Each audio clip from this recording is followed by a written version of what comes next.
मेरा नाम नीतू है। मेरा नाम रुकैया है, मैं आगरा से हूँ।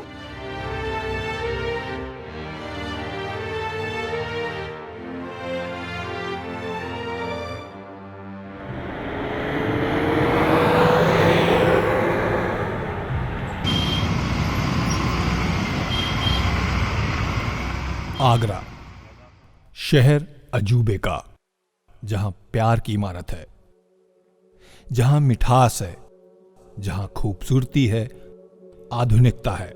लेकिन एक मिसाल भी है यहां, और वो है साहस और हिम्मत की मिसाल। जहां कुछ महिलाओं ने अपने ऊपर हुए अत्याचार को पीछे छोड़ उन लोगों को एक राह दिखाई है जो छोटी सी मुसीबत से हार मान लेते हैं। और ये महिलाएं हैं शीरोज की हीरोज, जो एसिड सर्वाइवर हैं और ये मिलकर एक रेस्टोरेंट चला रही हैं।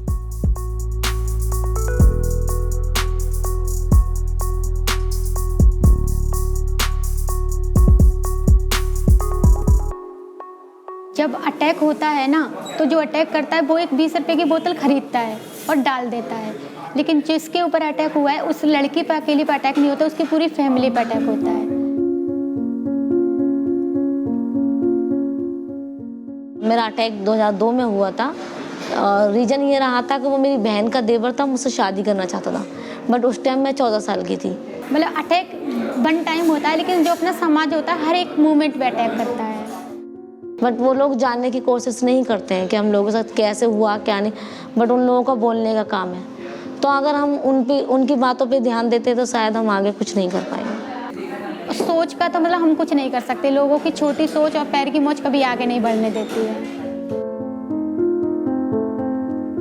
मेरा नाम आशीष है और मैं इस छाँव फाउंडेशन का निदेशक हूँ। इस फाउंडेशन की शुरुआत एक कैंपेन अभियान के तहत हुई थी। 8 मार्च 2013 को हम लोगों ने एक कैंपेन शुरू किया था, स्टॉप एसिड अटैक के नाम से। 2013 के पहले देश में ये एक तरह से कैटेगराइज क्राइम नहीं था कि इसका कोई रिकॉर्ड हो एनसीआरबी में, या फिर इस पर एफआईआर कैटेगराइज होती हो, जैसे रेप में होती है, मर्डर में होती है। तो इसको लेकर कोई इस तरह के प्रावधान नहीं थे, पॉलिसी नहीं थी, योजनाएं नहीं थी मेडिकल ट्रीटमेंट को लेकर। तो इसको समझने के लिए और ये जानने के लिए कि देश भर में कितने एसिड के केसेस होते हैं, एक मोटा मोटी आंकड़ा लग सके। तो इस कैंपेन की शुरुआत केवल जागरूकता के उद्देश्य से उन सर्वाइवर्स से इंटरेक्शन करके उनको समझा जा सके कि क्या कारण है, क्यों अटैक होते हैं और किस तरह के लोग अटैक करते हैं। तो इस उद्देश्य से हम लोगों ने कैंपेन की शुरुआत की थी। फिर जब धीरे धीरे हम ज़्यादा इन्वॉल्व हुए, ज़्यादा अभियान को तेज़ी से हमने करना शुरू किया, ज़्यादा सर्वाइवर से मिलना हमने शुरू किया, तो हमारे ऊपर जिम्मेदारियां बढ़ने लगी। तो हमने फिर एक शुरुआत की, एक फाउंडेशन की, जिसका उद्देश्य था कि हम उनका ट्रीटमेंट, उनकी लीगल लड़ाई और उनका स्किल एजुकेशन डेवलपमेंट और उनको एक एम्पावरमेंट मतलब इंडिपेंडेंसी की तरफ ले जा सकें। तो इस उद्देश्य को लेकर हम लोगों ने 2014 में सितंबर में छाँव फाउंडेशन की शुरुआत की थी।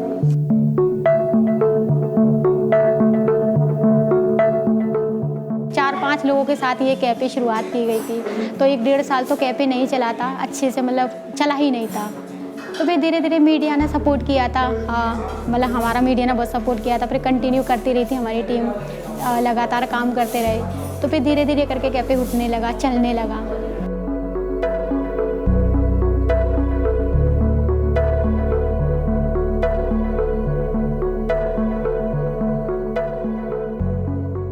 फेस कवर करना किसी के सामने नहीं आती थी और हिम्मत नहीं थी बाहर किसी के सामने बात करने की, बाहर निकलने की। कहीं जाना है तो मुझे अगर 3 से 4 घंटे का ट्रैवल है तो मैं वहाँ पानी भी नहीं पीती थी, क्योंकि मुझे फेस कवर रहता था और मैं खोल नहीं पाती थी, अपना फेस दिखा नहीं पाती थी, क्योंकि लोग बाग कमेंट करते थे उल्टे सीधे। जब जहाँ पर हम लोग रहते थे वहीं के लोग बाग बोलते थे और मेरी रिश्तेदारी में बोला जाता था कि कुछ इसने ही गलत किया होगा। पहले में और अब में बहुत सारा चेंज आया है और आ रहा है और धीरे धीरे करके आएगा। तो बस यही है कि जिनके ऊपर हो गया है उनको एक अच्छा सपोर्ट मिले, वो अपनी लाइफ में कुछ करें और अपने जीवन को ख़त्म ना समझें। आप सोचते हैं कि हमारे करने से क्या होगा, आपके ही करने से होगा। मेरा मानना ये है, आप बदलते हैं, आपका व्यवहार बदलता है, आपकी सोच बदलती है, आपकी अप्रोच बदलती है, तो शायद जिस दिन आप अपने आप को बदलने का प्रयास करेंगे, आपके चेहरे पे मुस्कान होगी तो दूसरे के चेहरे पे भी होगी। बेसिक बात ये है। मेरी आज की लाइफ ये है कि मैं जो 2016 की जो रुपैया थी वो मर चुकी है। वो मैंने अपने आप को कभी मैं सामने लाना ही नहीं चाहती उसको, कि वो चीज़ें मेरे सामने फिर आए।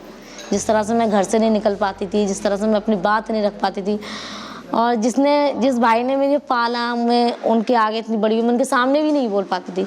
आज मैं हक से उनके सामने बोल पाती हूँ, अपनी हर बात रख पाती हूँ। तो आज मेरे अंदर ये हिम्मत है और आज मैं सब लोगों के सामने बोल रही हूँ। तो अपने को मैंने थोड़ा ओपन मैंने किया और थोड़ा मुझे सपोर्ट मिला, तो मैं इसलिए बोल पा रही हूँ। मान लीजिएगा हमारा कैंपेन शुरू हो गया था, लेकिन हमारे अंदर वो हिम्मत नहीं होती है, अपना हौसला हम नहीं बनाते हैं, वो अपने अंदर अपना जज्बा नहीं लाते, तो शायद मैं आपके सामने नहीं होती। तो मतलब खुद के अंदर ये हिम्मत और हौसला होता है, बस वो हमें ढूंढना और जगाने की मतलब ज़रूरत होती है।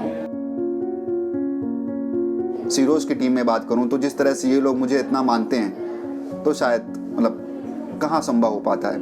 तो मुझे लगता है मुझे एक जरिया बनाया गया है और मैं माध्यम बन पाया हूँ, इससे बड़ी कोई बात नहीं। और मैं इतना खुश हूँ कि मैं उसको एक शब्द में नहीं कह सकता हूँ। मतलब पता आदमी कृतज्ञ हो जाता है कि हाँ मेरा जीवन हुआ और मुझे करने को मिला, तो बस मैं बहुत खुश हूँ। मतलब इसके बगैर संभव नहीं था, इसके बगैर।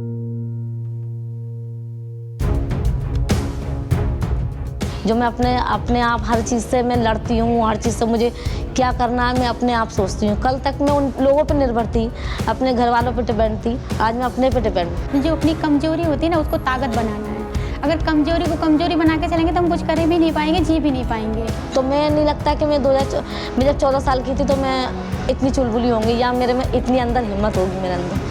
तो अपनी कमजोरी को ताकत बनाए और अपनी लाइफ में आगे बढ़े। जिस मानवता की हम बात करते हैं वहाँ पर यही बताया गया है कि हम इंसान हैं और इंसान के काम आए। मुश्किलें हैं, हमें लड़ना है उससे, तभी हम बाहर निकल पाएंगे।